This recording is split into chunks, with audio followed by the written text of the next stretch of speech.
Olá pessoal, boa noite, que a graça e a paz de Jesus esteja com vocês. Eu sou o pastor Altemar Oliveira. Estamos começando mais um programa Falando Nisso Podcast, seu podcast semanal aí, onde nós falamos de assuntos relevantes aí sobre a fé cristã, com muitos convidados especiais, e toda quarta-feira, como você já sabe, de praxe, com o pastor Ariovaldo Teixeira.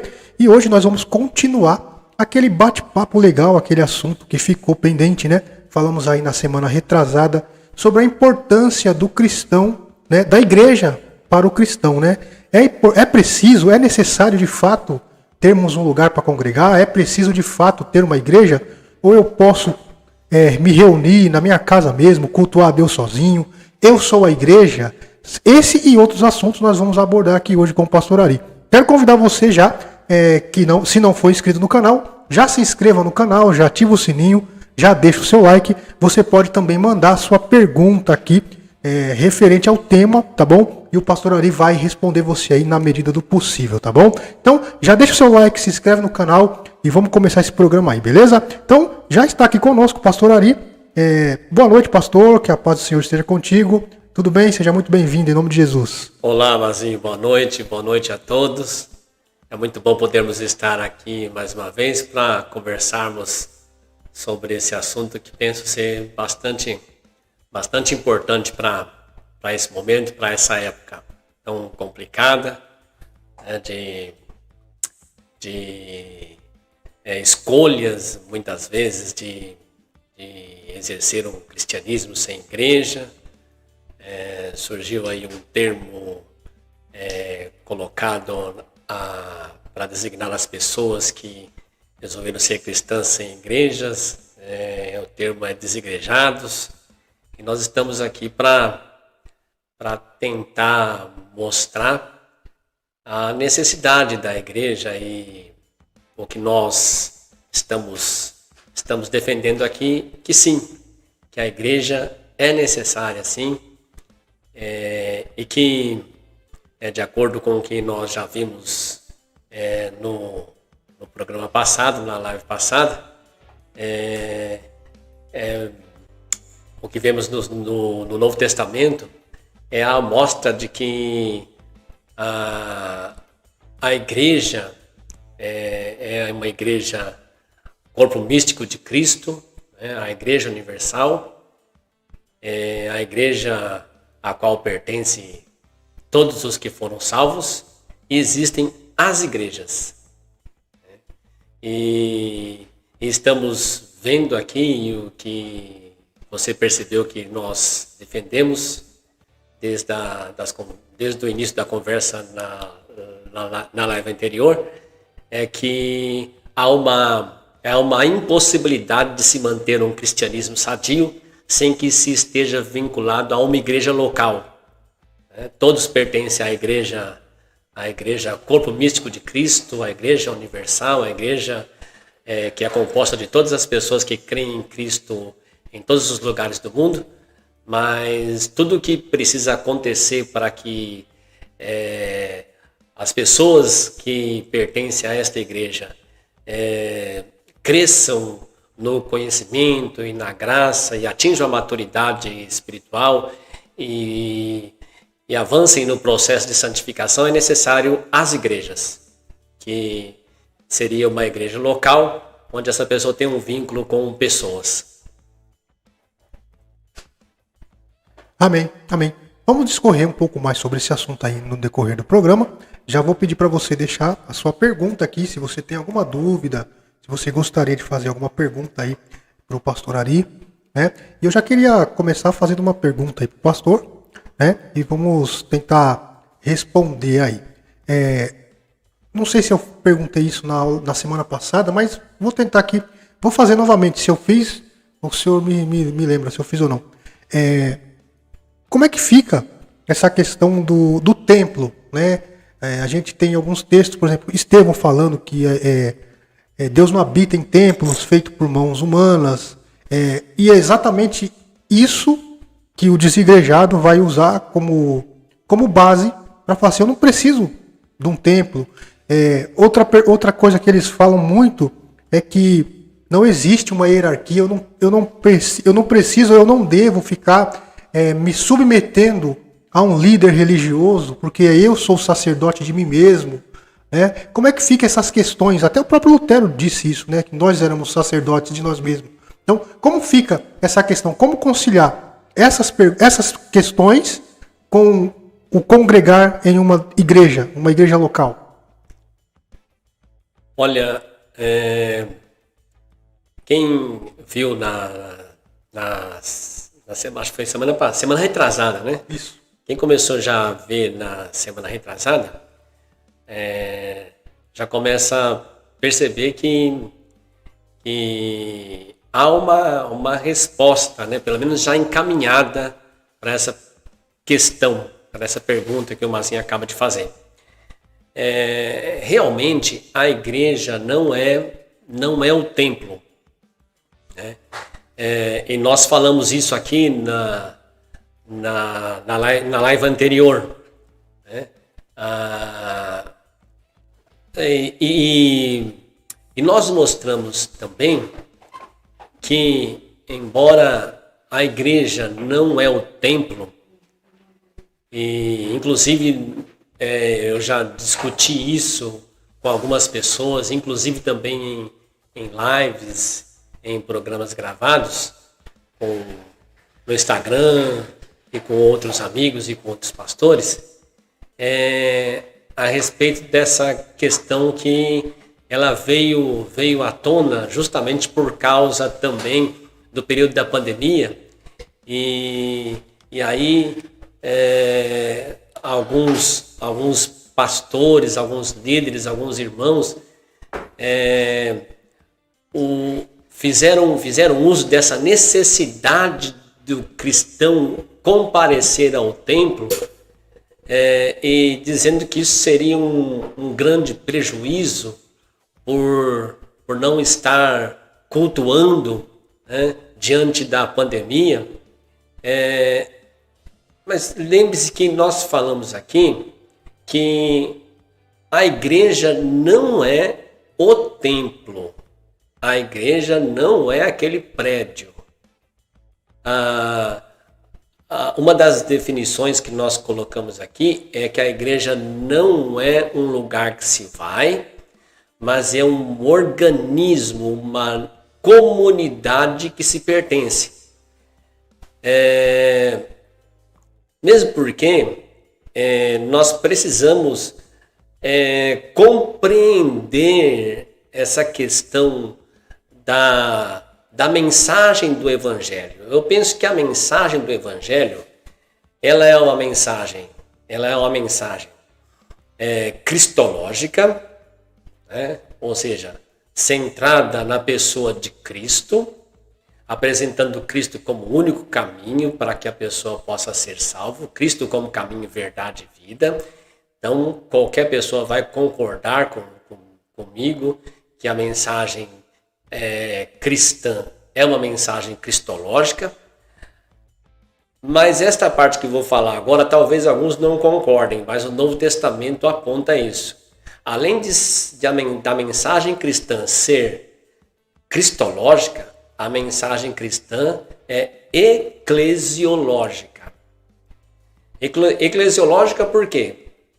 Porque o Deus salva através do único caminho que é Cristo, e conforme nós vimos na conversa passada, ele salva e acrescenta a igreja, né? E acrescentava o Senhor à igreja os que iam sendo salvos.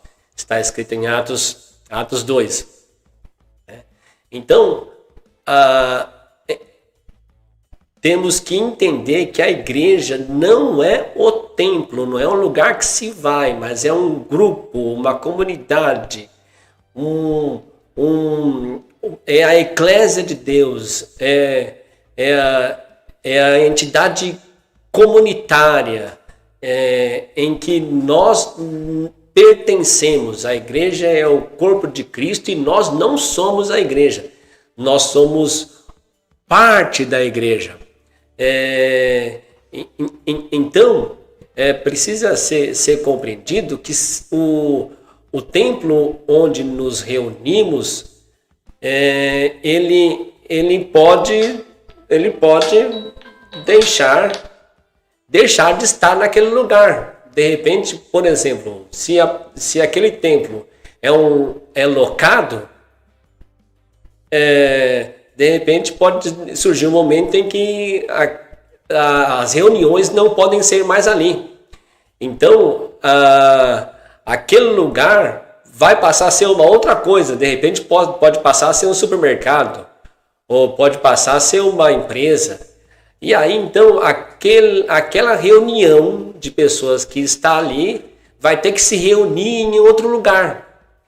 Então, o outro lugar vai servir para a reunião daqueles que compõem a igreja.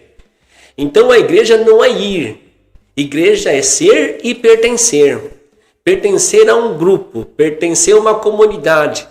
E aí, então, é necessário que haja essa compreensão de pertencimento, e que você se compreende como parte daquele grupo de pessoas, e que você necessita daquele grupo de pessoas, e que aquele grupo de pessoas necessita de você.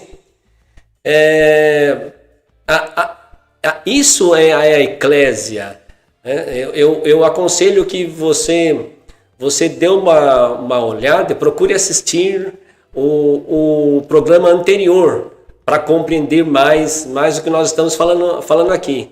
A eclésia, a própria definição e as amostras de igreja que nós temos no Novo Testamento são amostras claras de que há uma comunidade a qual os que creem em Jesus pertencem. E nessa comunidade eles sustentam a sua identidade como povo de Deus.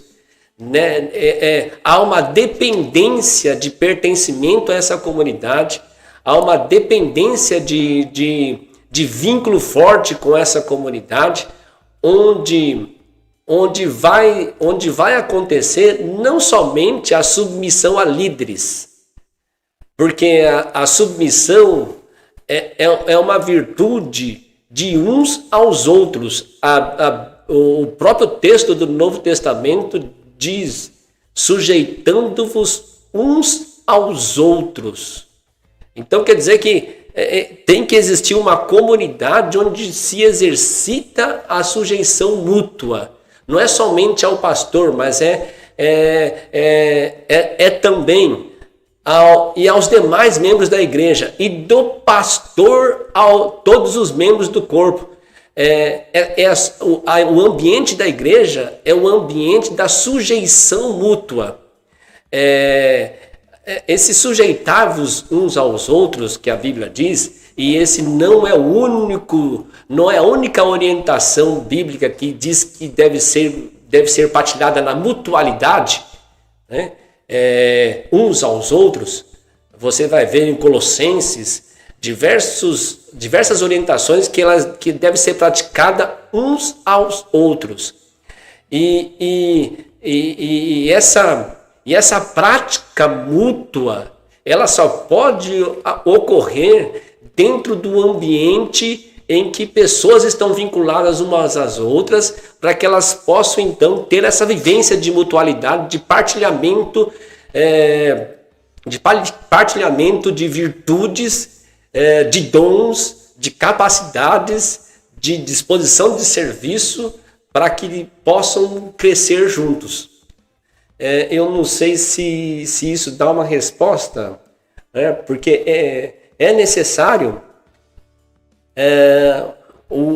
Como é que vai se praticar os mandamentos? E mandamentos no Novo Testamento de coisas que devem ser praticadas uns aos outros. E não dá para isso ser feito sem que tenha um ambiente em que essas pessoas se reúnem numa coletividade.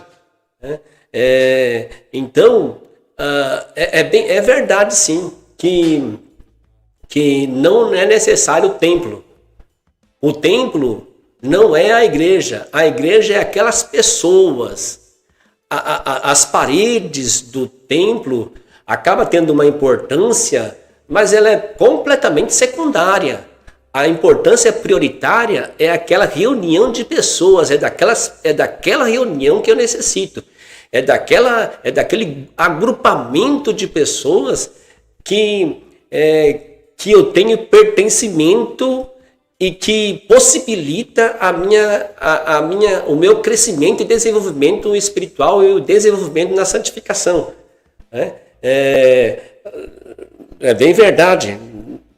O templo é secundário. Tanto é secundário que, se você for ver a história do templo no Antigo Testamento, o templo foi destruído. Foi destruído algumas vezes, eles ficaram sem templo algumas vezes. Depois também, no ano 70, o templo foi destruído. E Apocalipse também tem um capítulo lá que mostra que não havia templo na cidade maravilhosa. Então não tem templo, mas os santos estarão lá. Mas a comunidade estará lá. Então, quando você está indo ao ambiente de culto, você está indo não por causa do prédio, porque aquele prédio é santo, porque o fato de você estar lá vai fazer com que você receba bênçãos que você não receberia se fosse em outro lugar. Não, nada disso. Você está indo lá para aquele lugar, porque aquele lugar é o lugar em que se reúnem os irmãos. Aquele lugar é o lugar onde está a eclésia de Deus, a eclésia de Cristo, a comunidade dos santos. Você está indo ali, até tem alguns que dizem, eu estou indo lá na igreja por causa de Deus. Não é a razão. Não é a razão. Você vai lá por causa dos irmãos. É por causa do vínculo com a comunidade. E a comunidade junta vai oferecer louvor, um louvor coletivo a Deus. E essa coletividade é necessária. Então, não sei se fica bem respondido? Sim, ficou bem respondido. Agora, surgiu uma outra questão que eu queria fazer também para o senhor. Vai se preparando aí, que eu vou bombardear, hein? Antes de perguntar, eu quero pedir para o pessoal que está chegando aí, né? A gente está ao vivo pelo YouTube, a gente está ao vivo também pelo Facebook e também pela Twitch, tá? Pela Twitch TV. Se você quiser mandar sua pergunta, você pode mandar pelos 3 canais que a gente vai te responder, mas a gente vai priorizar o YouTube, tá bom? Então você pode correr para o YouTube. Você que está na Twitch vai para o YouTube, você que está no Facebook vai para o YouTube também, porque lá é melhor da gente te responder, a gente está aqui com o chat aberto, então você pode mandar sua pergunta, tá bom? Quero mandar um abraço para minha tia Eliene, que tá ligadinha aí, ela mandou um boa noite, que Deus abençoe lá na Bahia, tá ligadinha, né? Hoje a gente tá com a audiência um pouco baixa aí, mas daqui a pouco o pessoal chega, o pessoal entra aí em nome de Jesus, né? Então, se inscreve aí no canal também, se você chegou agora, é novo, tá? Bom, é isso. Agora, pastor, uma dúvida que sempre surge, eu consegui compreender essa ideia da igreja, né? Até interessante essa questão de ir à igreja ou ir ao templo por causa dos irmãos, não por causa de Deus, mas principalmente pelos irmãos para exercer a comunhão, né? Mas o que eu tenho visto nas igrejas, de um modo geral, eu posso falar assim, 99% dos casos, é que nós estamos numa congregação, numa comunidade, é uma comunidade, o nome já diz, comunidade, porém, nós vemos as pessoas muito dispersas umas das outras, né? Não existe aquela comunhão de fato, não existe ali aquele exercício dos dons espirituais em benefício do outro. O que eu vejo, isso eu estou dizendo, o que eu vejo é uma coisa mais egoísta, né? Por que eu vou à igreja? Se você fizer uma pergunta para qualquer pessoa, por que você vai? Eu vou porque eu quero ir buscar minha bênção, né? Geralmente é assim. Eu estou indo porque eu tenho um propósito, ou eu vou porque eu não posso ficar em casa porque se eu não for ao culto, o pastor vai me cobrar. E as pessoas começam a colocar um monte de motivos para ir à igreja que não é de fato esse motivo de comunhão, de dividir, de compartilhar os dons e de crescer mutuamente. Como o senhor enxerga isso e como é que a gente pode resolver essa questão? Porque eu acho bem complicada. Eu penso que este problema realmente precisa ser resolvido, né? Primeiro, é necessário compreender que a reunião cristã, né, ela tem a sua razão de ser justamente por causa do vínculo que temos como corpo. Isso precisa ser compreendido, né? A razão principal e prioritária é para que nós venhamos partilhar, né? Partilhar a vida e a vida espiritual e até mesmo outras questões da nossa vida, onde um vai ser útil no bem-estar do outro e no crescimento espiritual do outro. É por isso que nos reunimos como igreja. E eu penso que essa questão muitas vezes não é compreendida porque se criou no ambiente cristão essa ideia de que você precisa ir lá para beneficiar-se. Nós vivemos num mundo do individualismo e da busca de coisas e de bens, visando sempre a vantagem pessoal, né? O ambiente ao nosso redor, o ambiente mundo, esse é o ambiente mundo. Todos buscando fazer as coisas sempre com uma prioridade em mente. Qual é a prioridade? O que isso vai me trazer de benefício? Isso é mundo, né? Quais vantagens vou ter?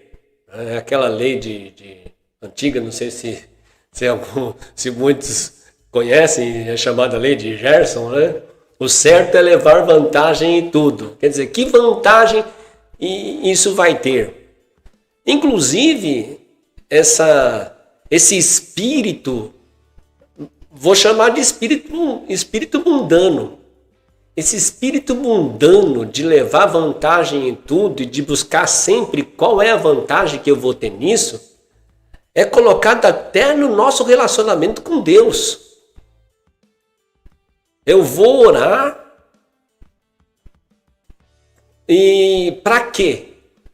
Porque eu quero conseguir que Deus realize as coisas que eu preciso que sejam realizadas na minha vida. Eu vou... Inclusive, tem até pastores que ensinam isso. Vou aqui ensinar 7 passos para que você alcance respostas às suas orações. E aí a aproximação de Deus é justamente para que eu consiga convencer Deus a fazer as coisas que eu gostaria que Ele fizesse. Então quer dizer que até a oração e a relação com Deus traz dentro do espírito esse mundanismo de satisfação pessoal. E aí Deus vira aquele que vai nos servir. E se tiver uma igreja em que os pastores estão ensinando a técnica de conseguir que as orações sejam respondidas, é para lá que eu vou. Então isso é um dos fatores que faz com que as pessoas estejam indo na igreja para descobrir como é que faz para que Deus as abençoe. Tem igrejas que têm reuniões, mais de uma reunião no dia, só para que as pessoas venham ir lá e venham receber o seu milagre, venham receber a sua bênção. E inclusive as pessoas até acham bonito dizer que estão indo lá buscar a sua bênção. E esses pastores não incentivam nem um pouco que essas pessoas venham ir lá para servir alguém e esperar que o outro irmão também seja útil na sua vida. Inclusive, há muitos ambientes em que acabou até um relacionamento. Não há relacionamento. Aí então, é um cristianismo, vou dizer, é um cristianismo mundano. Um cristianismo que se aproxima de Deus para fazer Deus dar o que se quer. Um cristianismo que se reúne num lugar onde o pastor vai ensinar como que eu alcanço a minha bênção. Sem se preocupar nem mesmo que eu me relacione com aquelas pessoas que ali estão. Isso não é cristianismo. Vou dizer mais uma vez. Ir num ambiente em que pessoas estão reunidas para receber a minha bênção, sem me ocupar, sem me preocupar, sem pensar em ter relação com as pessoas que ali estão, isso não é cristianismo. Vou repetir, isso não é cristianismo. Cristianismo é, se fosse usar uma palavra, poderíamos escolher várias palavras para definir cristianismo, se fosse escolher uma palavra só para definir cristianismo. E eu, para definir cristianismo, escolheria uma palavra. Você pode escolher outra, mas eu escolho essa. Relacionamento.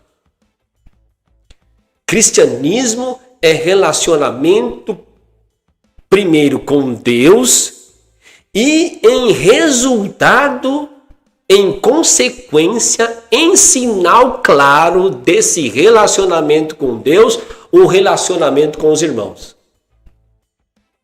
Caso não haja esse sinal claro, essa evidência clara, esse resultado claro que é o relacionamento com os irmãos, não há relacionamento com Deus. É impossível que alguém diga eu amo a Deus se não ama o seu irmão. Então eu vou na igreja. Vamos até mudar essa frase. Eu estou indo ao encontro dos meus irmãos. Poderia ser substituído. Eu vou à igreja por eu vou ao encontro dos meus irmãos.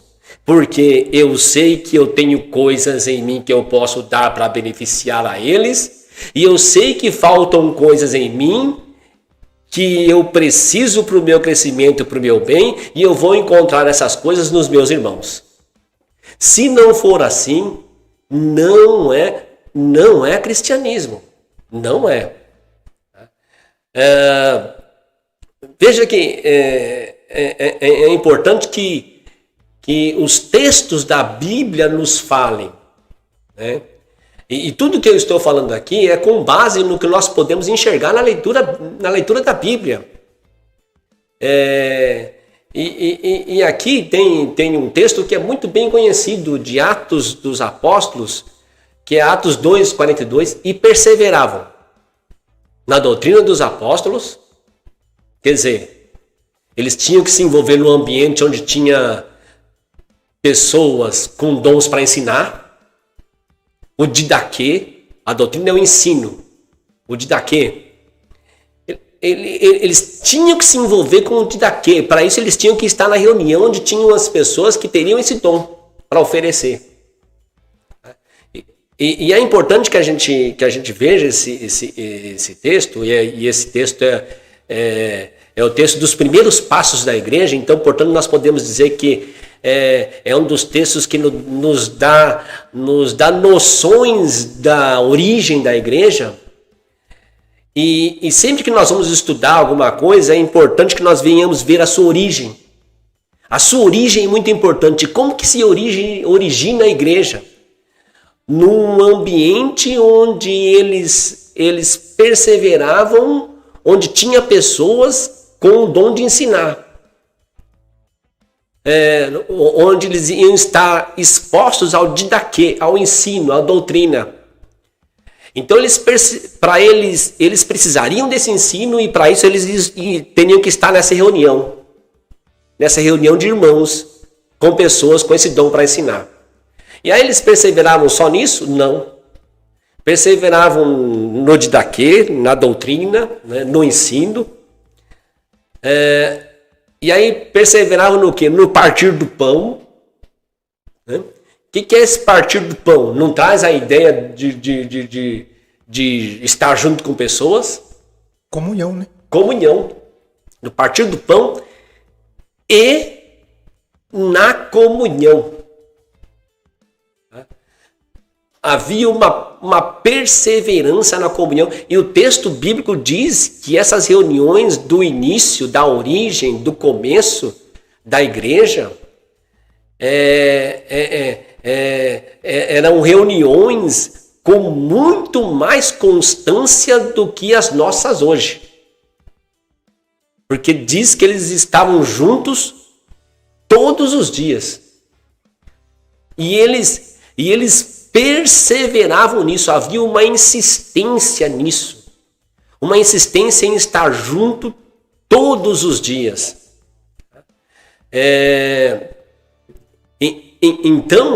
Então veja que ser povo de Deus é ser envolvido com pessoas. Ser povo de Deus é estar fortemente vinculado a pessoas. Não é ser povo de Deus, não é ir para a igreja no domingo, não é ir para o templo no domingo para receber bênção.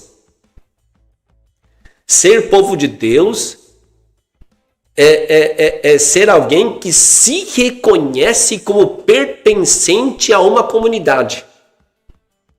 Se você não se reconhece como pertencente a uma comunidade, você não está sendo um cristão nos moldes do Novo Testamento. Os moldes do Novo Testamento nos apontam isso. Né? A comunhão com a igreja. Já mostramos aqui na live passada, né? É a necessidade de estar junto, né, com os irmãos, e é nesse ambiente em que acontece até mesmo a propiciação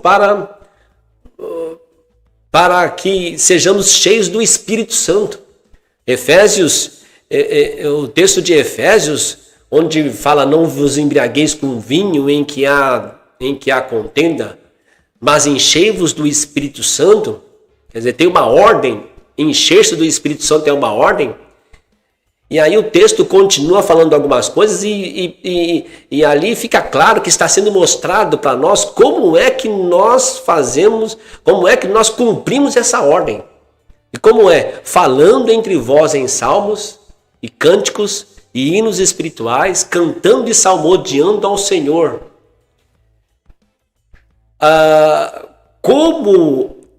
Como posso ter esse ambiente de poder cantar em salmos, hinos e cânticos espirituais, a não ser no ambiente da comunhão dos irmãos? É impossível. Então, é necessário que venhamos compreender que ser povo de Deus, ser uma pessoa de Deus, ser uma pessoa cristã, é viver com Deus e com os irmãos. Não é ir num determinado lugar para receber alguma bênção que algum líder religioso prometeu que eu ia receber se eu fosse lá.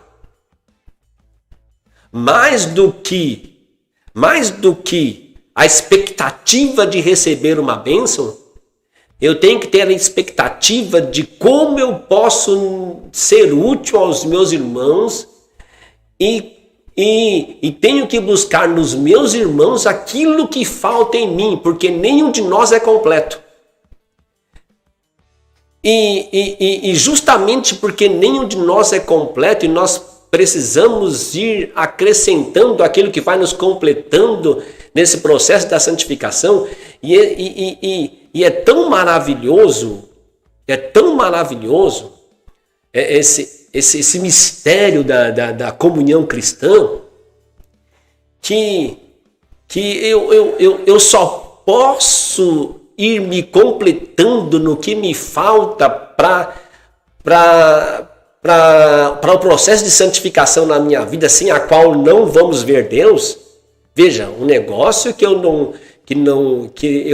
não vou ver Deus sem Ele, é a santificação. A santificação é processual. E onde que se dá esse processo? É no ambiente da comunhão com os irmãos. Veja como eu preciso disso. O processo de santificação na minha vida se dá quando eu estou com os irmãos e estou recebendo o que eles me dão para que eu possa ser santificado, e eles recebem de mim o que eles precisam para ser santificado. Os líderes, todos os líderes da igreja, no repartir do serviço um ao outro, para que todos cheguemos à unidade de varão perfeito. Isso só pode se dar nesse ambiente comunitário. Eu tenho ficado chateado com esse cristianismo individualista e até mesmo revoltado. Vou na igreja para receber minha bênção?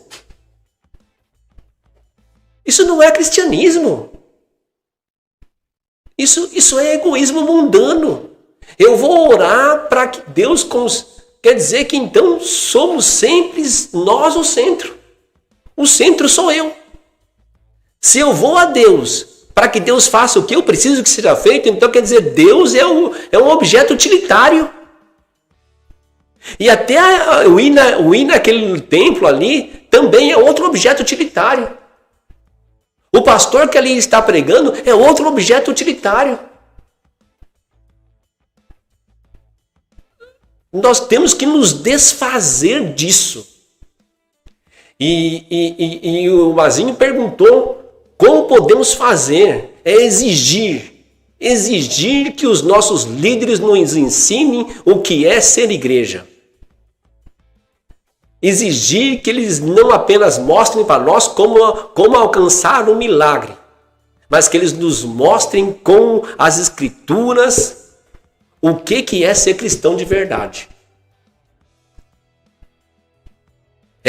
Não é nos ensinar como eu dependo daquele lugar para ser abençoado, ou como eu dependo da oração do pastor para ser abençoado. Mas aí, nesse caso, eu acho que eles não ensinam porque talvez eles fiquem sem membros.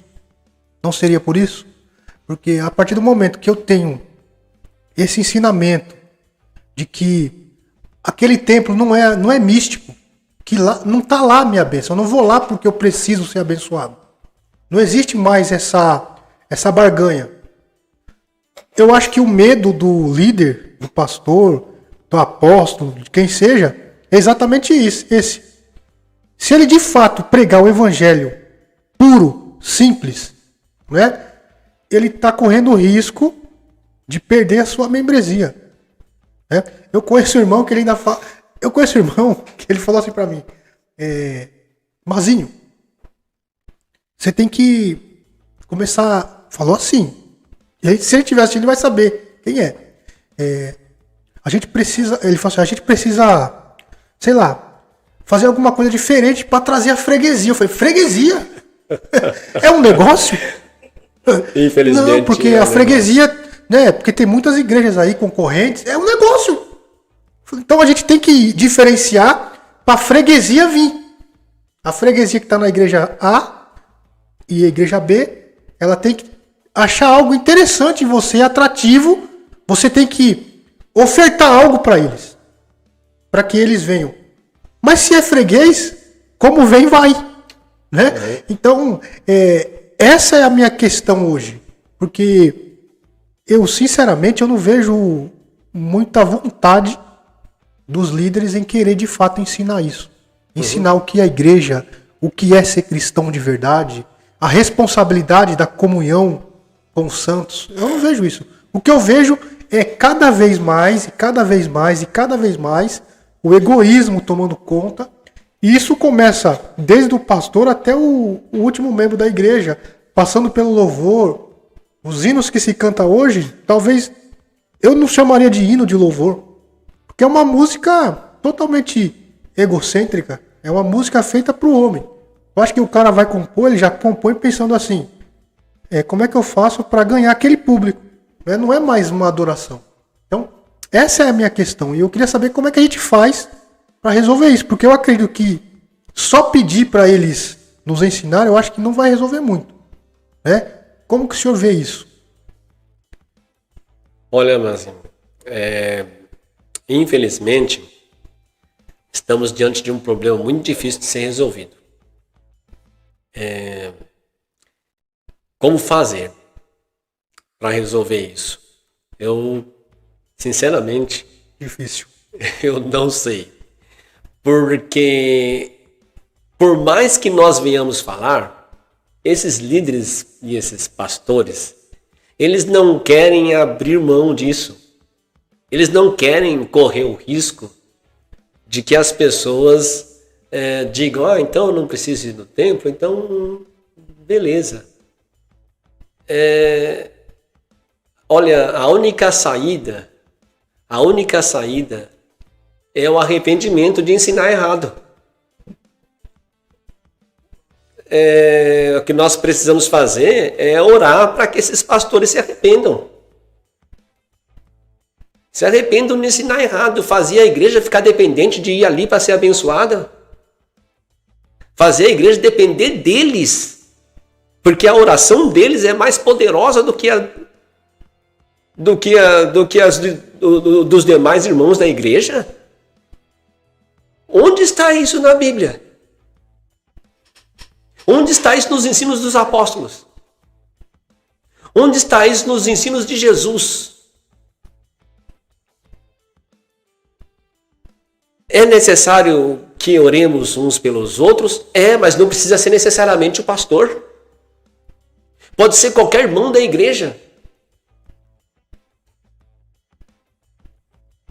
A Bíblia não fala, não ensina isso.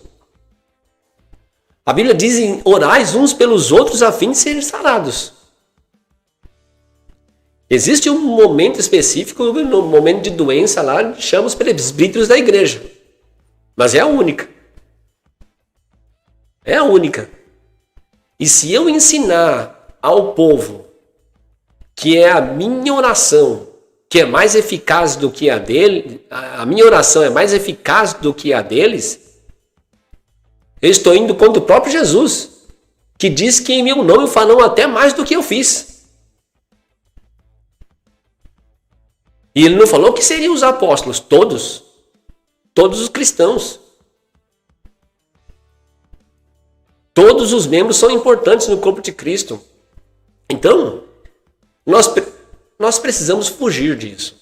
Fugir disso. A única esperança é que esses pastores se arrependam.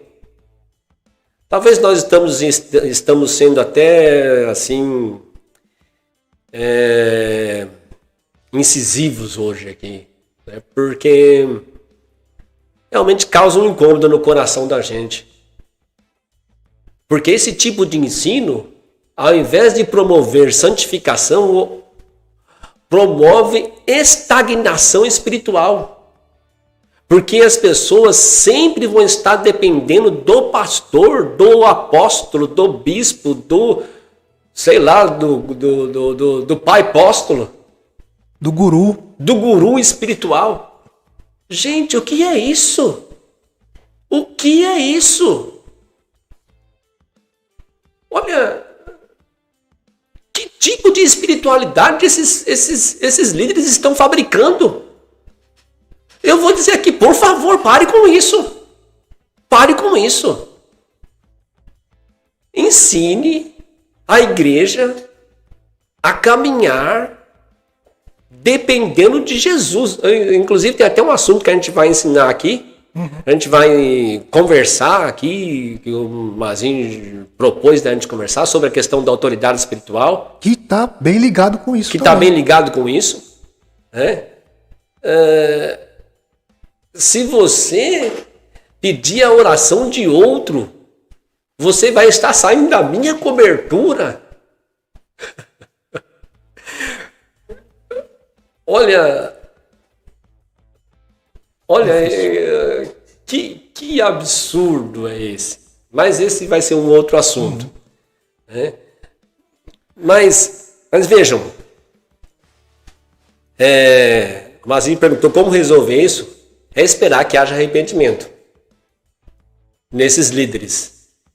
E dificilmente eles vão se desfazer disso. Porque é isso que faz com que eles consigam com que os membros da igreja tragam diversas ofertas,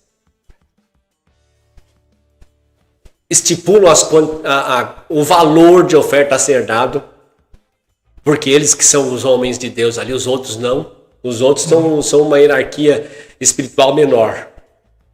Quem ouve a Deus ali é aquele líder.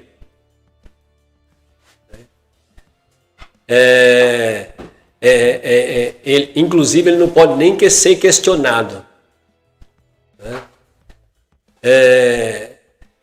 Então, é esperar o arrependimento.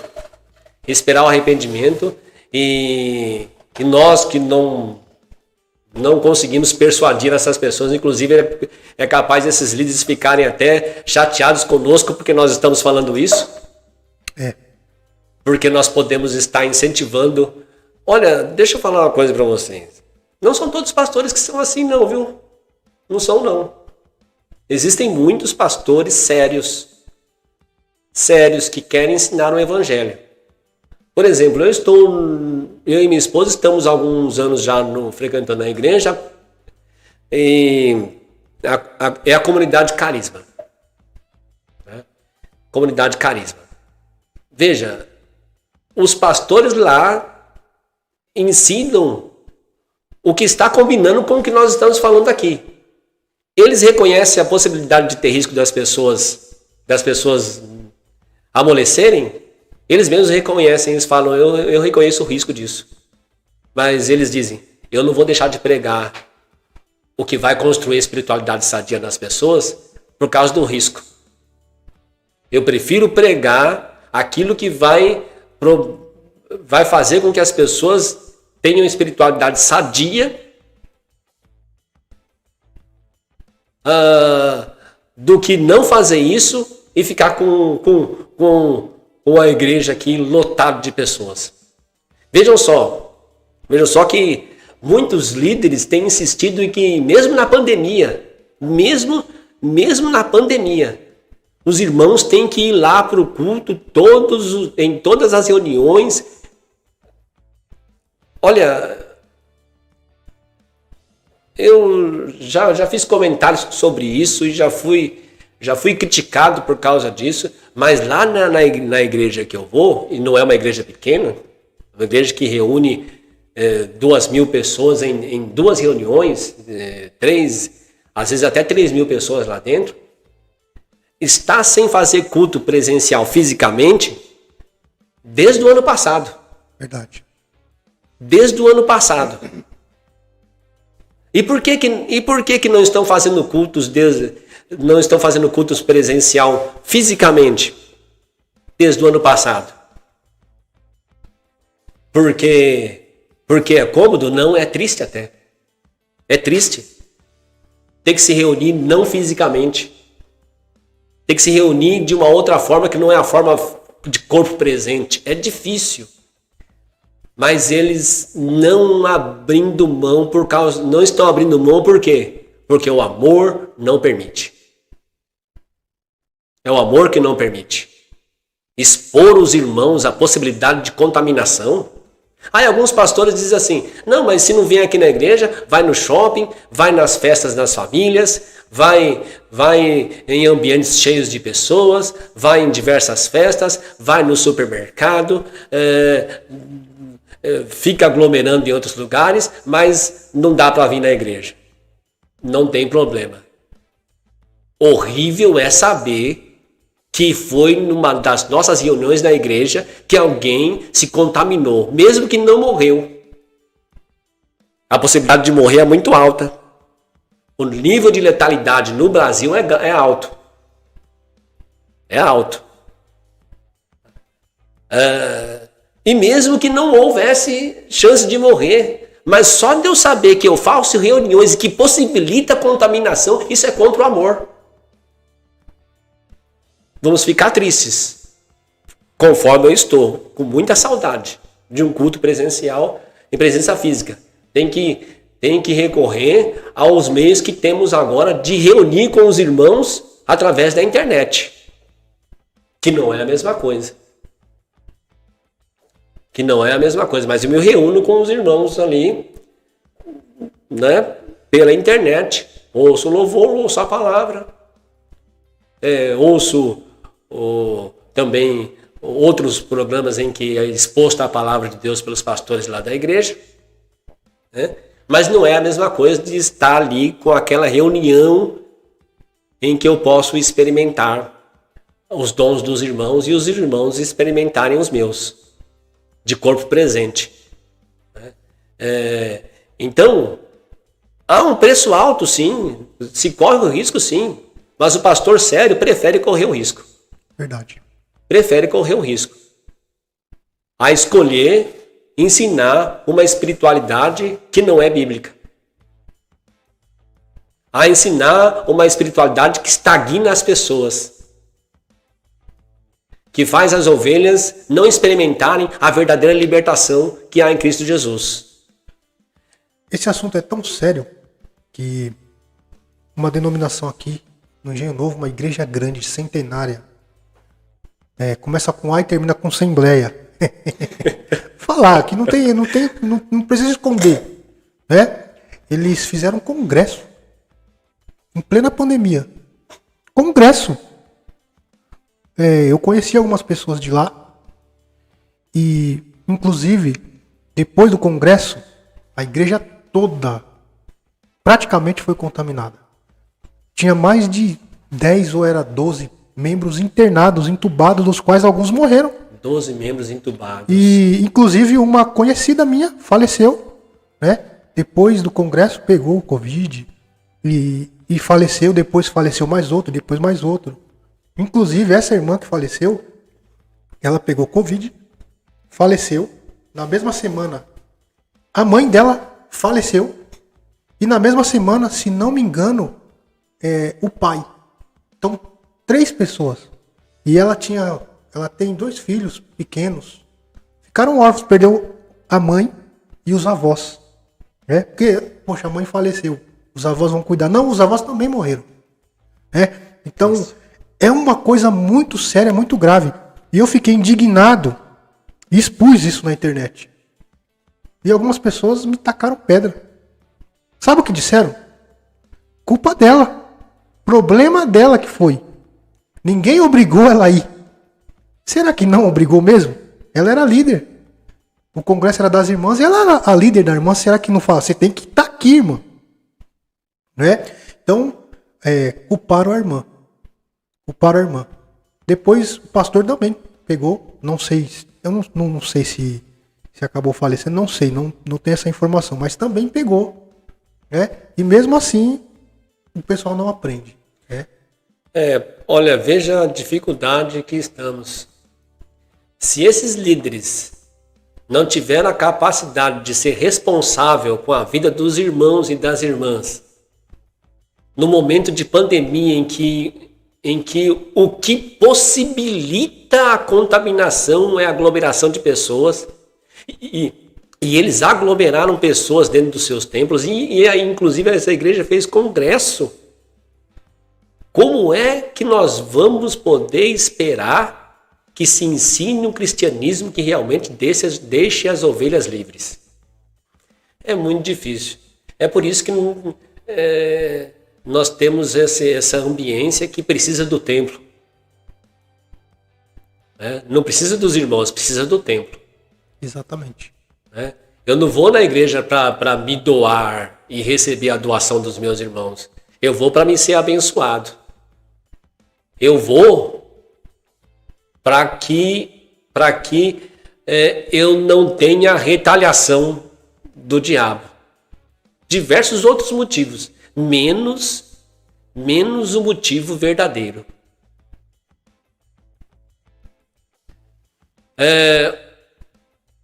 O congregar. Eu não vou para receber a bênção, eu vou para congregar. O que é congregar? Eu vou, veja só, o que eu vou fazer na igreja? Congregar. Só isso. Só isso. Congregar. O que é congregar? Congregar é se reunir. É me pôr junto com pessoas. E se você não for lá para congregar, você está indo por motivos errados.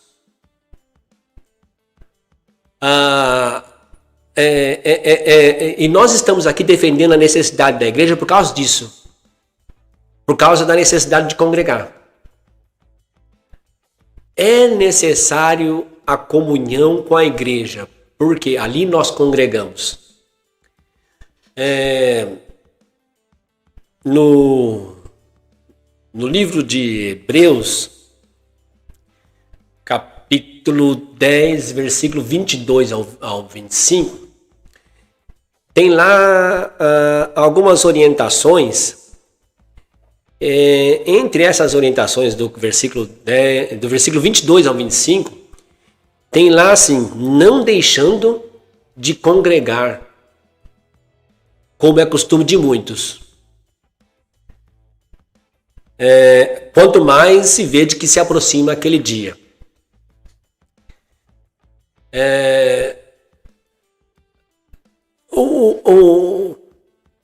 A tradução NVI diz assim, não deixando de nos reunir como igreja. Ou seja, não deixando de nos reunir como eclésia. Não deixando de participar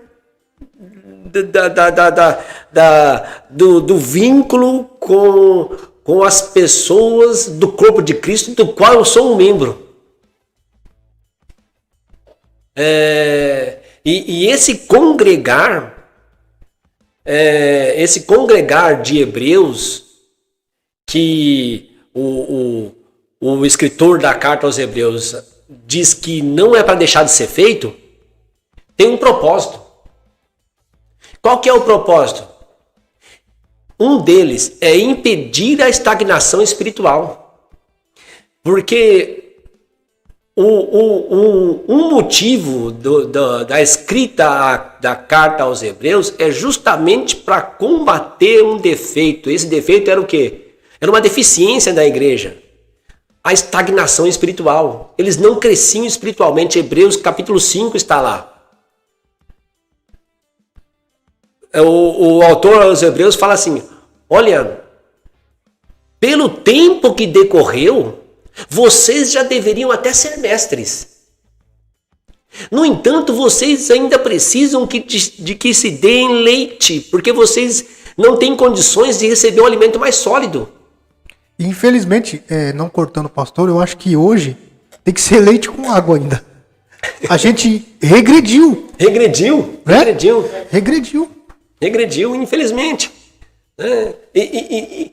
E impressionante, parece que os sustentadores dessa estagnação são os pastores, que não querem que as pessoas cresçam, porque senão eles não podem ter controle sobre elas. Então, os líderes, sejam eles chamados de apóstolos, de presbíteros, infelizmente, são eles que atuam para manter essa estagnação espiritual. Mas estagnação espiritual incomodava os apóstolos. Incomodava o autor da carta aos Hebreus. E ele diz, olha, vocês já deveriam ser mestres. Quer dizer, sem preocupação nenhuma de que todos crescessem e todos fossem mestres. Não é aquele negócio, não, deixa eles lá embaixo porque eles não podem chegar à qualidade de mestre como eu. Vocês já deveriam ser mestres. Hebreus capítulo 5. Mas, no entanto, vocês precisam de leite. E nos tempos de hoje, conforme o Mazinho falou, leite com água ainda, porque nem isso pode suportar. E ele fala assim, é necessário que ainda nós voltemos lá nos ensinos elementares. A respeito da salvação em Cristo, coisas que vocês já deviam ter passado por isso. E vocês agora teriam que ter a capacidade, não de ser ensinados, mas a capacidade de ensinar. E nesse ambiente de estagnação que incomoda o autor da carta aos Hebreus, ele dá algumas coisas que seriam necessárias para que essa estagnação fosse vencida. E uma das dicas que ele dá para que essa estagnação seja vencida é não deixar de se reunir com os irmãos. É não deixar de congregar. Ele fala várias coisas lá, né? Aproximemo-nos de Deus. Quer dizer, como saída para vencer a estagnação espiritual, aproximemo-nos de Deus. Cheguemos com confiança diante do trono da graça. Mas não é só isso. Não deixar de dar importância a essa reunião. Não deixar de dar importância a essa comunhão, a comunhão cristã. Então, se alguém quer estagnação espiritual, despreze a comunhão cristã. Continue acreditando que você pode manter a sua vida espiritual sem vínculo com os irmãos. Pode ler a Bíblia sozinho em casa. Mas aí você está contribuindo para a sua estagnação espiritual. E a receita do autor de Hebreus, entre muitas coisas que ele fala, para vencer a estagnação espiritual, para não ficar estagnado espiritualmente, para que se cresça a ponto de chegar a ser até um mestre, é você não desprezar a comunhão cristã, não deixar de congregar.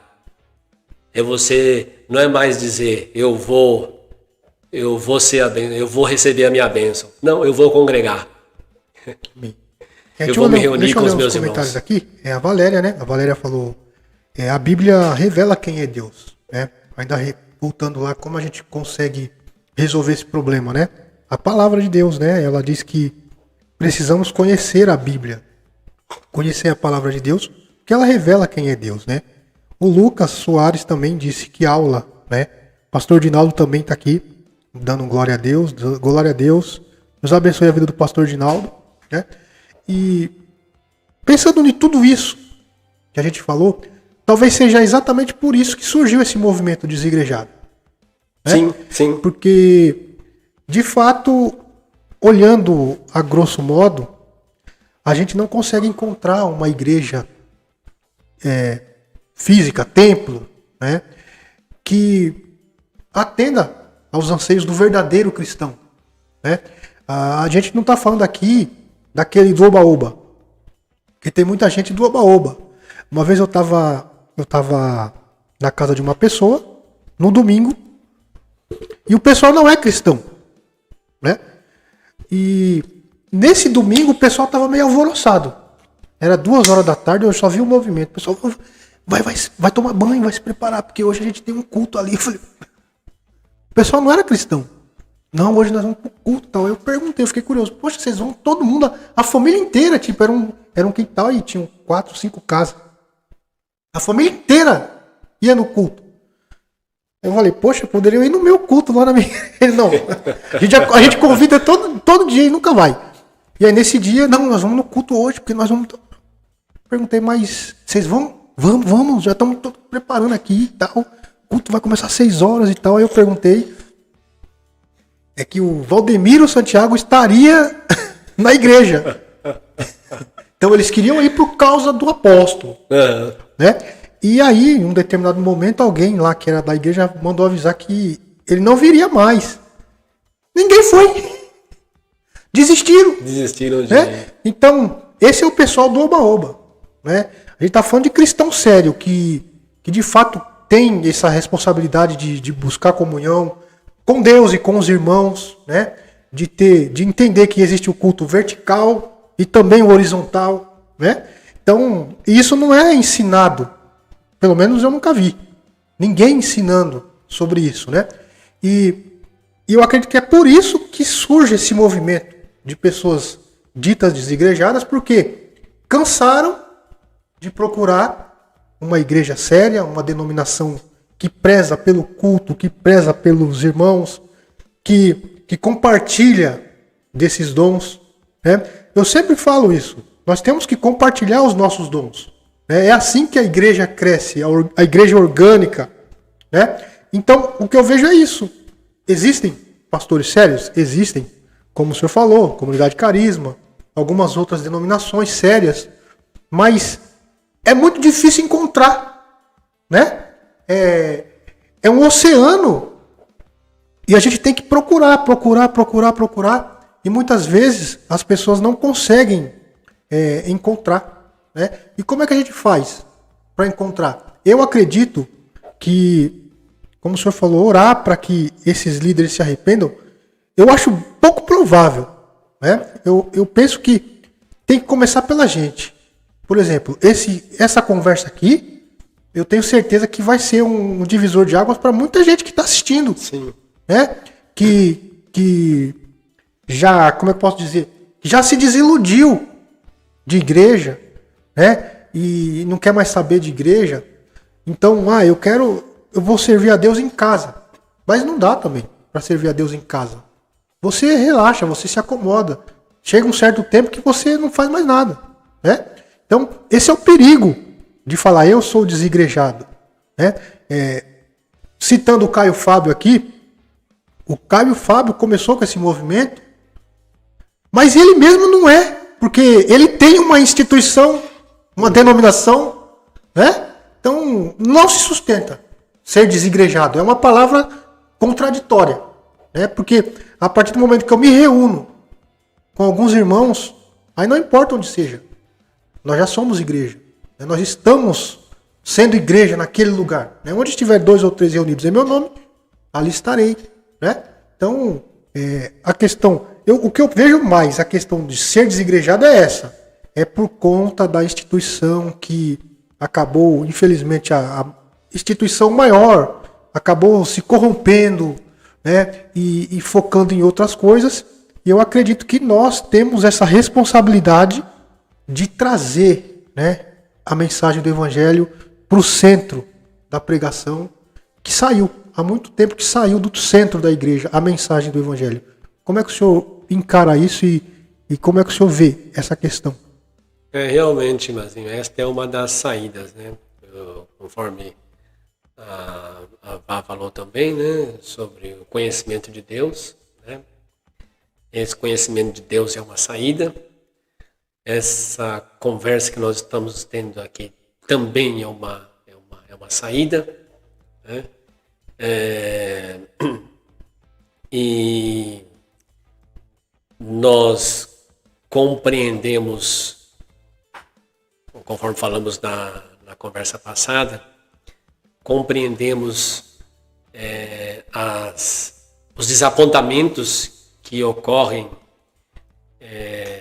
com pessoas que resolveram não ir mais para a igreja porque encontraram o ambiente que deveria ser o ambiente da construção do amor, da misericórdia, da bondade, da mansidão, do fortalecimento da verdade, da justiça, da formação de Jesus na vida das pessoas, acabaram estando num ambiente em que foi feito tudo o contrário. Foram, na verdade, ao invés de experimentar a misericórdia, bondade, graça, compaixão, desejo de servir, se perceberam que tinha alguém ali que queria que elas o servissem sempre. E quando percebeu que não foi possível, lançou uma maldição. Falou que não estava mais sob a cobertura. Ou seja, no ambiente onde deveria ser um ambiente da verdade, da justiça e do juízo, a pessoa acabou encontrando um ambiente da competição, do líder que ninguém pode se aproximar da hierarquia intocável dele, que se sente ameaçado por alguém que pode talvez no conhecimento superá-lo, em vez de ele ficar feliz com isso.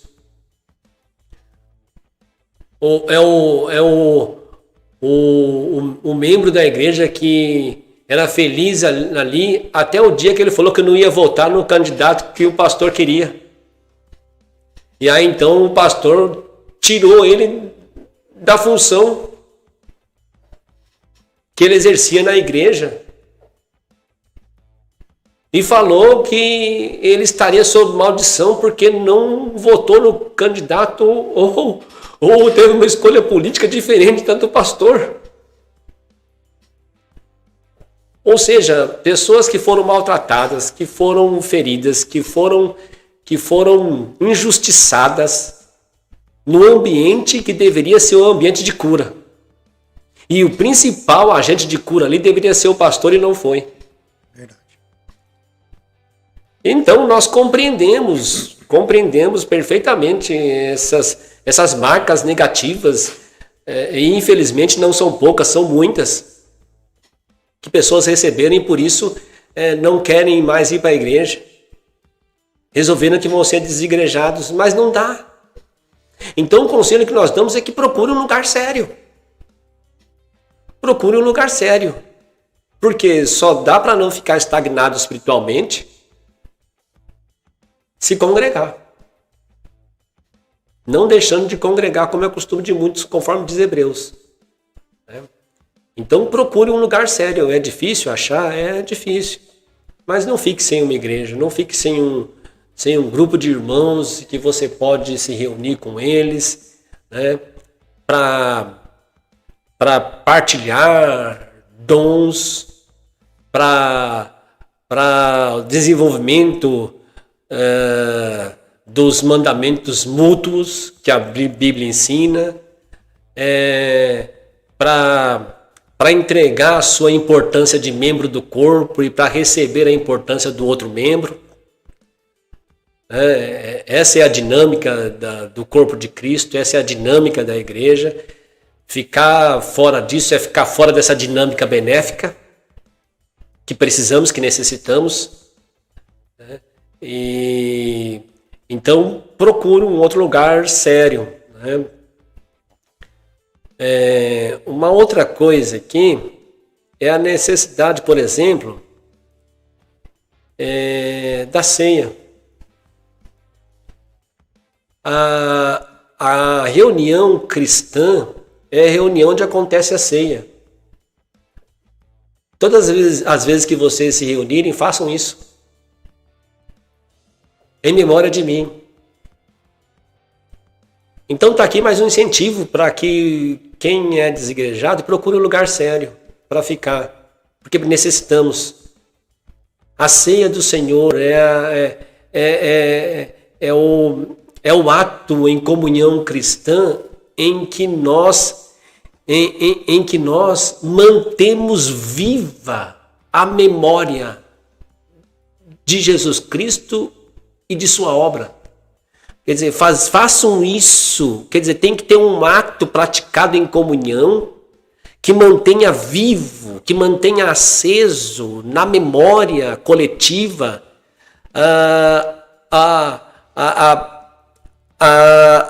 aquilo que foi consumado na cruz. Isso não pode sair da nossa memória. Isso não pode esfriar no nosso coração. Manter na memória é isso, manter aceso, manter vivo, manter ultrapassando a contemporaneidade e passando para gerações futuras. Essa memória viva, acesa, sempre fervendo. E é nessa comunhão cristã, a ceia, e por isso façam isso em memória de mim. Quer dizer, o ato da ceia, que precisa ser praticado dentro dessa comunhão cristã. Para quê? Para manter vivo, aceso, vibrante no coração, na mente, o próprio Cristo e a sua obra, a cruz. Trazer sempre a memória através desse ato, e esse ato é praticado dentro da comunhão cristã. 1 Coríntios 11 orienta isso, né? Que é o discernimento do corpo. A ceia é o discernimento do corpo. O que é o discernimento do corpo? Não somente do corpo do corpo de Jesus que foi entregue por nós, mas do corpo como igreja. É o discernimento desse povo do mistério de Deus que agora foi revelado. Essa parte do corpo de Cristo que é a privilegiada de ser a expositora da multiforme sabedoria de Deus. É esse grupo, é esse povo, essa eclésia de Deus, esses que se congregam, que dizem eu vou congregar. O que você vai fazer? Você vai receber a bênção também, mas não é o prioritário. Eu vou congregar. Eu vou estar junto. E a ceia é esse discernimento do corpo que estava sendo perdido pela igreja de Corinto, que estava numa ambiência de desmanchar essa comunhão, onde eles estavam estabelecendo brigas, contendas, egoísmos e dissensão de pessoas. E o apóstolo Paulo fala, não, nós nos reunimos para a ceia, mas é necessário o discernimento desse corpo. É nessa unidade que nós mantemos viva a memória de Jesus Cristo.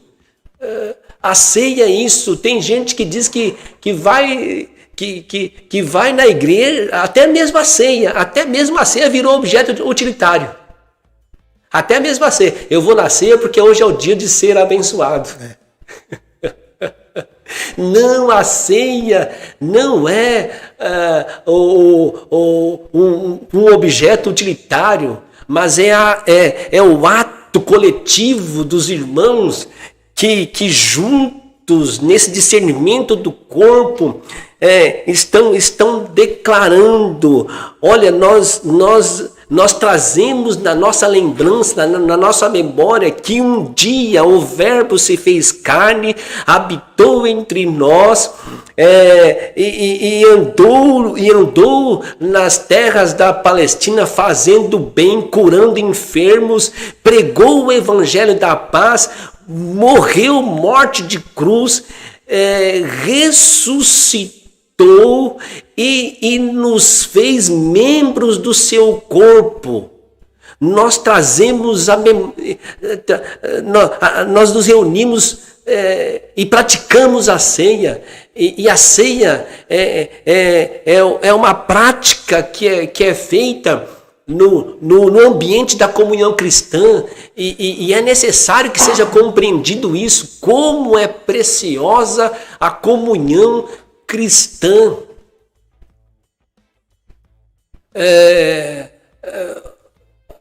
Sem isso, há uma estagnação espiritual.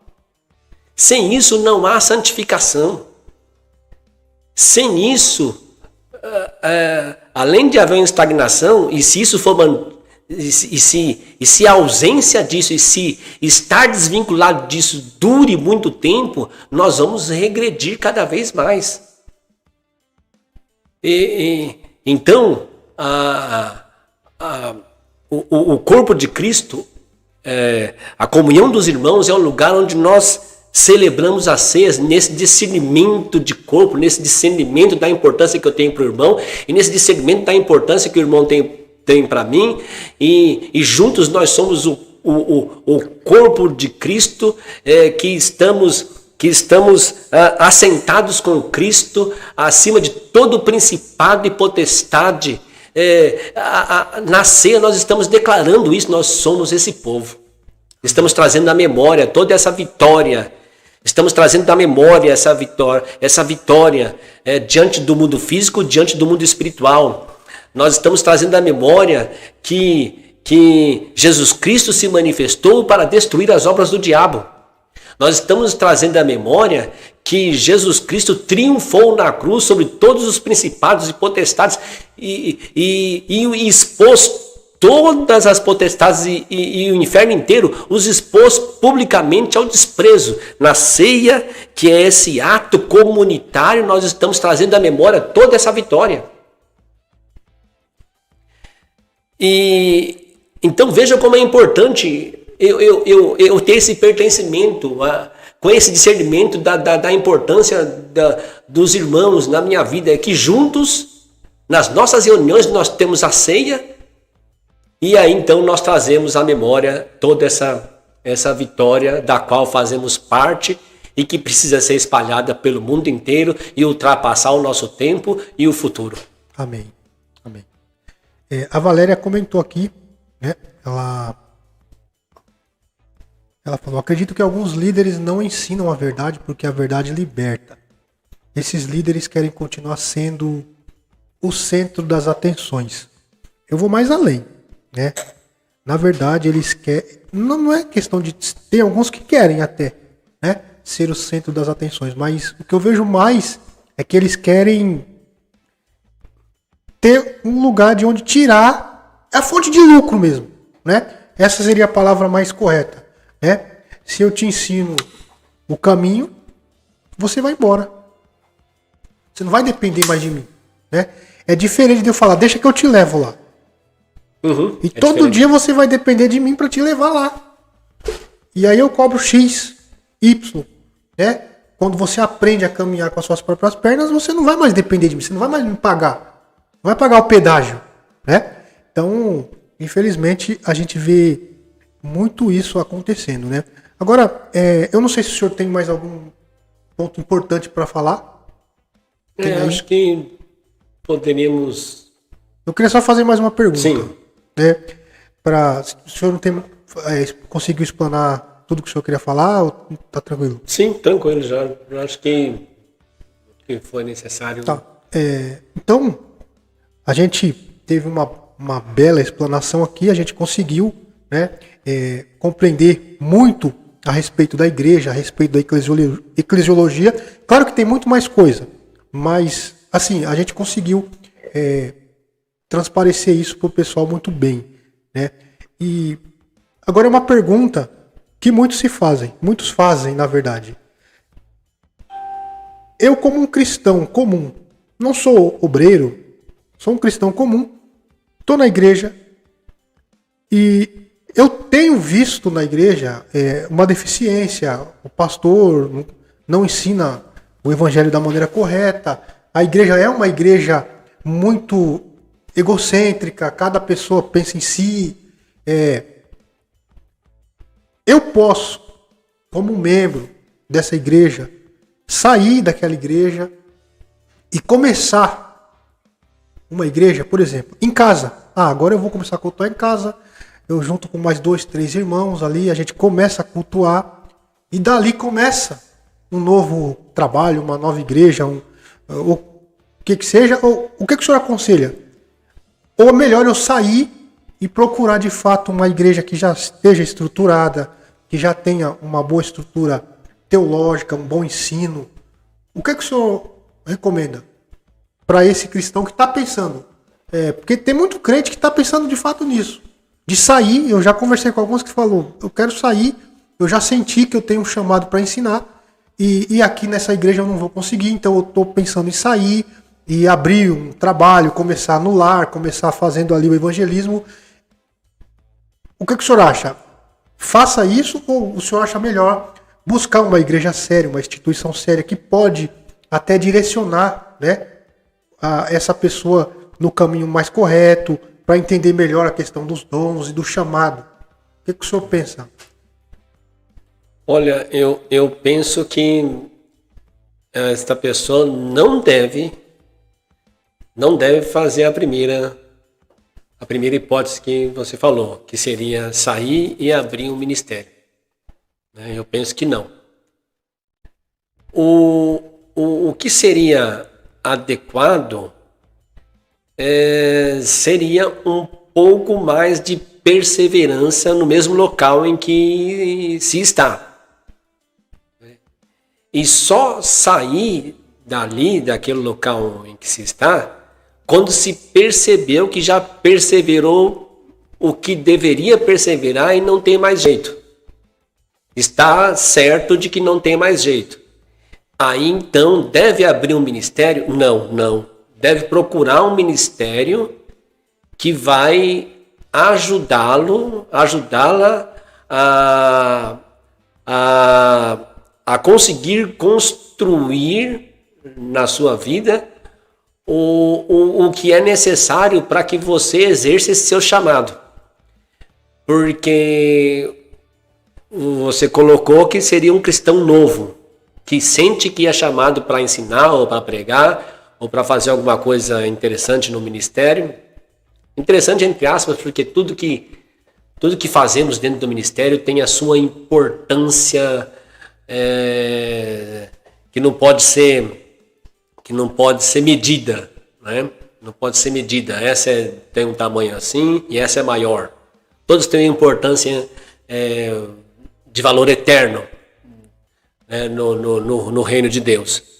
Mas qualquer coisa que você sinta, que você perceba, que você tem um chamado, você tem a convicção no coração de que realmente Deus te chamou para pregar, para ensinar, para exercer um ministério.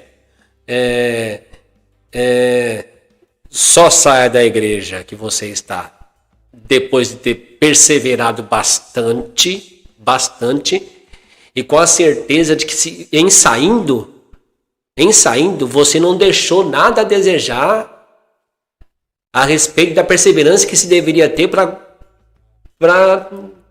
ter o que era necessário para você desenvolver ministerialmente.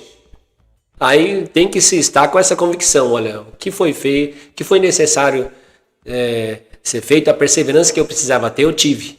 Isso tem que ser nítido na consciência. E aí, vá para um lugar onde você vai ter condições de receber material suficiente para agregar na sua vida, para te dar condições de naturalmente, não forçado, porque eu penso que o ministério não pode ser forçado, as coisas têm que acontecer naturalmente, não é porque eu forcei, não é porque eu dei um jeitinho, não, isso aí não. É porque as coisas, e aí naturalmente as coisas vão acontecer, no tempo certo, na hora certa. Não precisa se apavorar e ficar inquieto com a hora que isso vai acontecer, é só continuar se dedicando a Deus. Se você foi para um outro ministério, porque achou naquele outro ministério, e assim que seria o correto, achou naquele outro ministério, que ali tem o ensino, ali tem você vai ter o material necessário para que você esteja se qualificando para o exercício desse seu ministério? Porque hoje em dia as pessoas querem tudo rápido.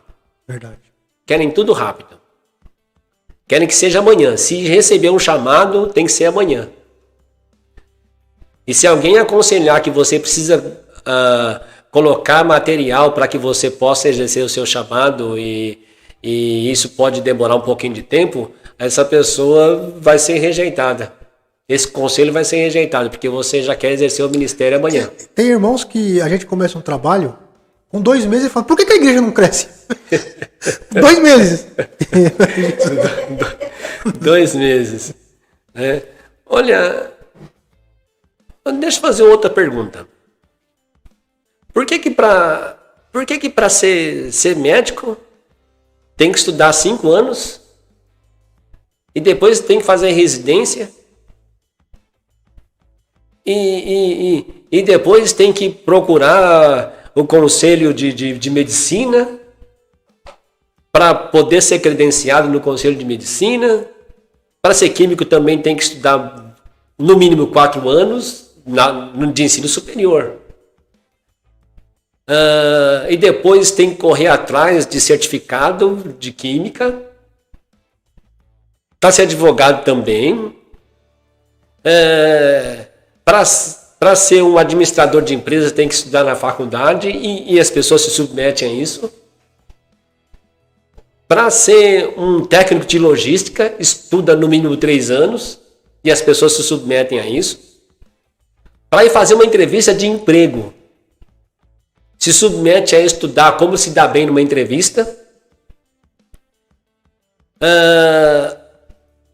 Enfim, para outras coisas, há empenho e compreensão de que precisa se estudar para tudo aquilo. Agora, para exercer o ministério, recebi o chamado hoje e amanhã já tem que amanhã já tem que estar me envolvido com isso. Né? Não foi assim com Paulo. E olha que Paulo já tinha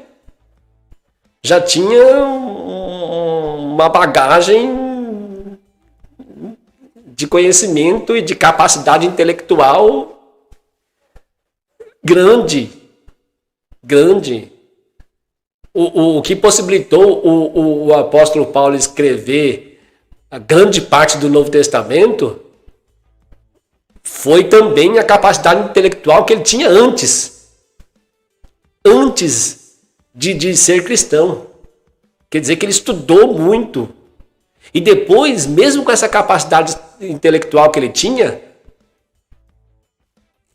ele passou aos pés de Gamaliel. 3 anos. Aos pés de Gamaliel, 3 anos. Aprendendo. Foi importante os 3 anos os 3 anos de dedicação aos pés de Gamaliel na vida do apóstolo Paulo, que já tinha uma bagagem de conhecimento extraordinária antes. E a Bíblia diz que para o exercício do ministério, a pessoa não pode ser neófita. O que é neófito? O neófito é um novo na fé. É aquela pessoa que começou a receber o primeiro alimento para desenvolver a sua maturidade espiritual. E ele tem que ter saído da condição de neófito para poder exercer o ministério. É a Bíblia que diz isso. É possível que alguém receba um chamado antes de se batizar na igreja. É possível, eu acredito muito nisso. E se alguém novo convertido falar que tem um chamado, eu acredito, porque já vi muita gente assim. Teve pessoas que teve chamado quando era criança. Pastores que tiveram chamado quando era criança. Mas se você for olhar a vida de alguns desses pastores, passaram 4 anos no seminário teológico e depois Você olha o currículo de alguns pastores que disseram que tiveram chamado quando criança. Quando criança. Acho que você deve conhecer alguns, né, Mazinho? Tiveram chamado quando criança, mas aí virou adulto. E depois passou pela faculdade de teologia, passou por outros mestrados de Antigo Testamento, Novo Testamento. E só depois é que veio entrar no ministério. Mas recebeu o chamado quando era criança. Agora, por que para todas as outras áreas, todo mundo concorda que precisa se dedicar estudando, se dedicar se preparando, se dedicar no preparo, se dedicar atrás de material que possa acrescentar conhecimento a respeito daquela área, e para exercer o ministério, que é para cuidar de vidas, de almas, pode ser amanhã.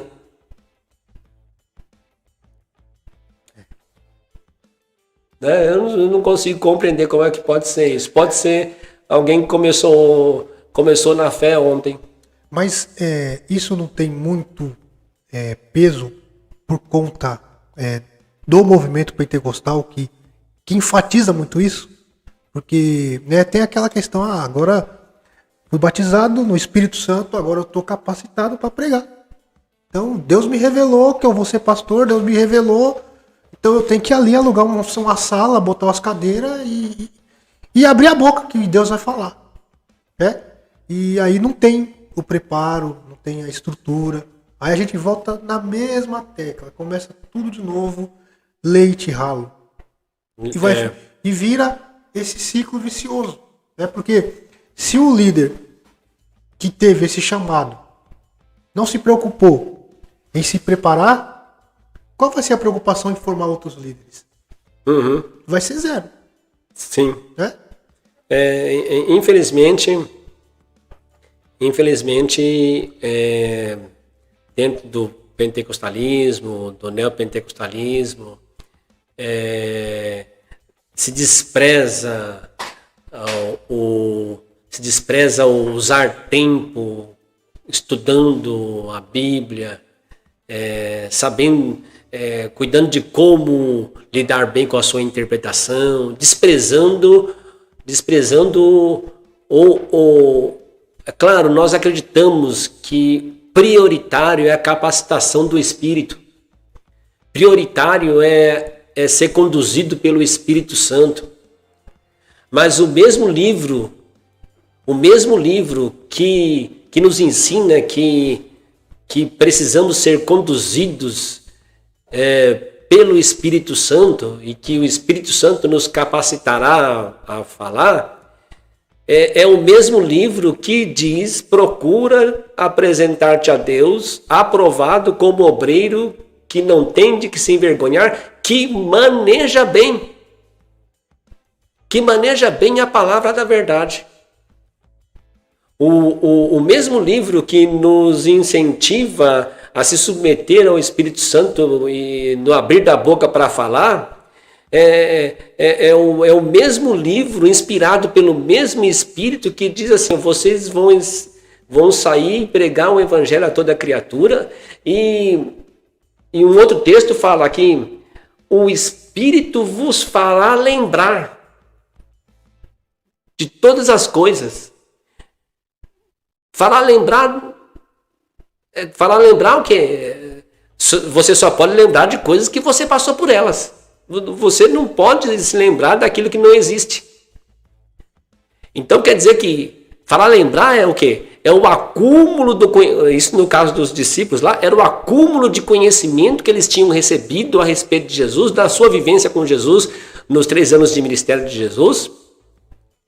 E o Espírito Santo os faria lembrar daquelas coisas conforme eles iam fazendo, conforme eles estariam indo e fazendo a obra de Deus e exercendo o seu ministério. E o material que eles iam ter na vida deles para exercer esse ministério era aquilo que eles tinham recebido de Jesus e que o Espírito os faria lembrar. Agora, se a pessoa não aprendeu nada, vai lembrar do quê? O Espírito vai fazer ela lembrar do quê se ela não...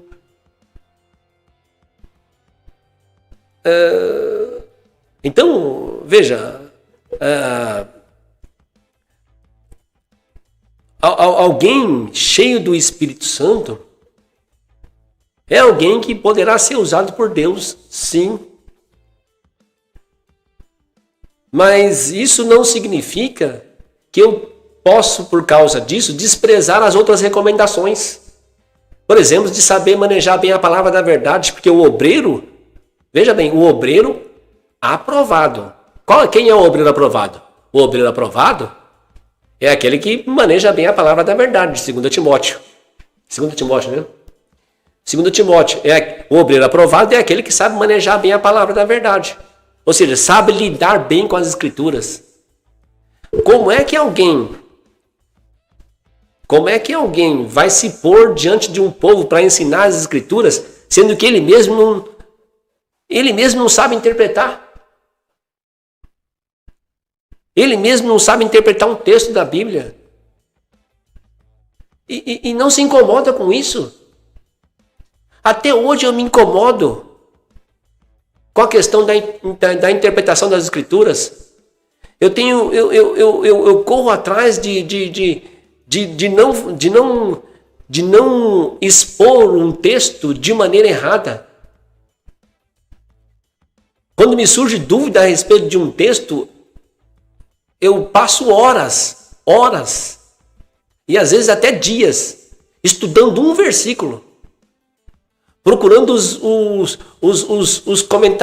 comentários melhores da Bíblia, usando as regras da hermenêutica, usando as regras de interpretação da Bíblia, lendo texto e contexto, para interpretar um texto, porque eu estava com dúvida e fiquei com medo de ensinar aquele texto de maneira errada para as pessoas que vão me ouvir. E aí, quando eu vou nos textos dos comentários bíblicos, e ainda mesmo assim tem dúvida, eu vou para a história da igreja. Como aqueles que foram cheios do Espírito Santo pensaram esse versículo. Como que os grandes mestres do passado pensaram esse versículo. Por quê? Porque eu quero lidar bem com esse livro, eu não posso ensinar... Gente, eu não posso ensinar errado esse livro. Como é que pode não se incomodar com isso? É absurdo. Deveria ser preso e proibido de continuar pregando aquele que é descuidado desse livro. Que usa esse livro apenas para fazer com que as pessoas sigam os seus desejos pessoais. Deveria ser proibido de continuar pregando. Deveria ser preso. Porque está lidando Gente, está lidando com um livro sagrado. Está lidando com a palavra de Deus. E fazer da Bíblia objeto utilitário para conseguir se enriquecer, para conseguir fazer com que os irmãos se submetam a todas as suas vontades. Isso é uma zombaria com a grandeza de Deus. Às vezes ficam incomodados porque tem gente no carnaval zombando de Jesus. A maior zombaria acontece nos púlpitos, com pastores descuidados da Bíblia, colocando os irmãos para seguir a sua vontade e pensando versículos da Bíblia para fazer com que eles consigam isso. Meu Deus! Pelo amor de Deus! Pelo amor de Deus! Pelo amor de Deus! É necessário arrependimento. É necessário arrependimento. É o livro sagrado. Não podemos lidar com esse livro de qualquer jeito. E se você tem um chamado, louvado seja Deus pelo seu chamado. E se você zela pelo chamado que Deus te deu e você reconhece a preciosidade desse chamado, estude as Escrituras. Leia, procure livros que o ajudem a pensar melhor este livro. E escolha não interpretar esse livro Antigo e Novo Testamento sem Jesus Cristo. Interprete com Jesus e a partir de Jesus. Esse é o conselho.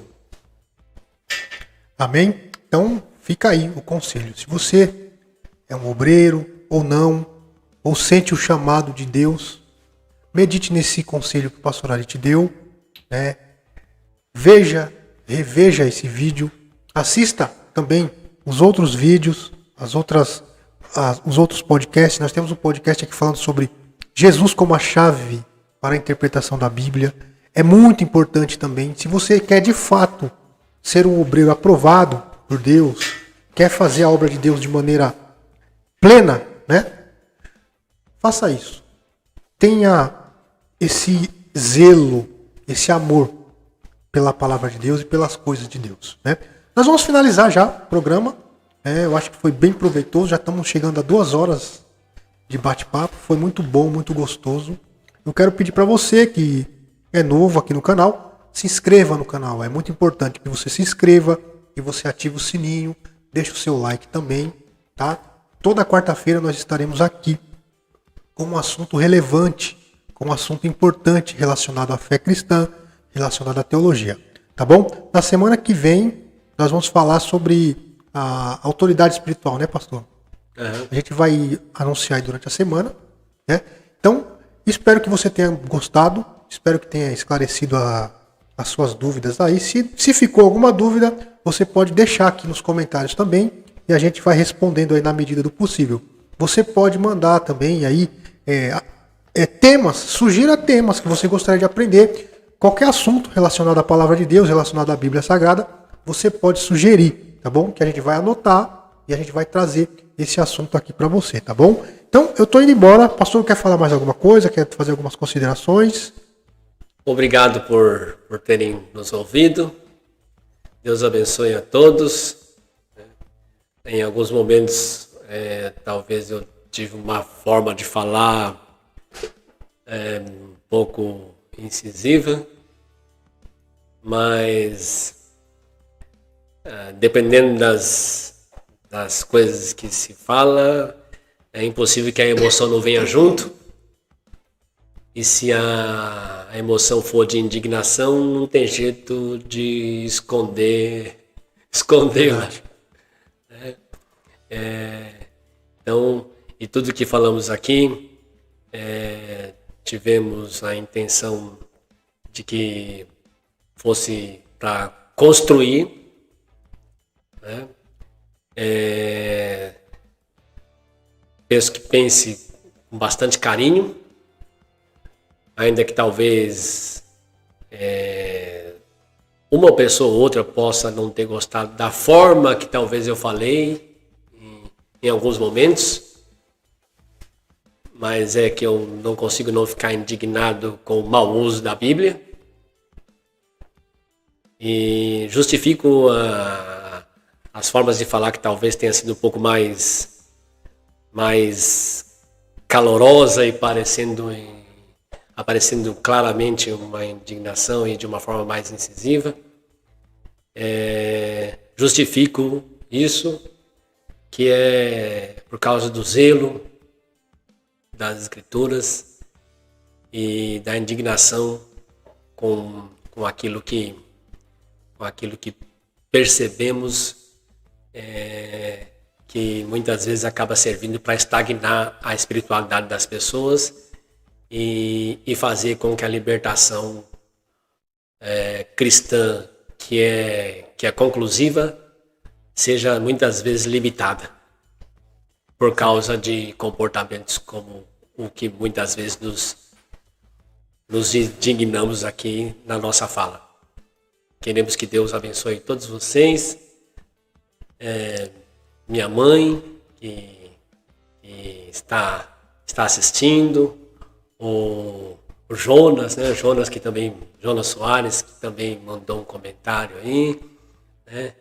Irmã Marta, irmã Márcia, todos os irmãos e irmãs, né? Deus abençoe todos vocês, né? Um grande abraço, né? Fiquem com Deus. Amém? Então, chegamos ao final de mais de um programa podcast falando nisso. Quero agradecer também a pastora Valéria, que está aqui, do nosso lado, aqui nos bastidores, né? Logo, logo ela vai estar do outro lado da câmera, né, pastor? Vamos convencer, né? Sim, vamos convencer ela. Para vir bater um papo aí com a gente. Então, pessoal, é isso aí. Desejo a todos vocês uma ótima noite, uma ótima semana aí, uma ótima quinta-feira, né? Na bênção do Senhor Jesus. Amanhã eu estou logo cedo na Infogospel com o programa Manhã com Deus. E na quarta-feira estaremos aqui de volta com um assunto relevante relacionado à fé cristã, tá bom? Fique com Deus, se cuide. Deus abençoe. Tchau, tchau.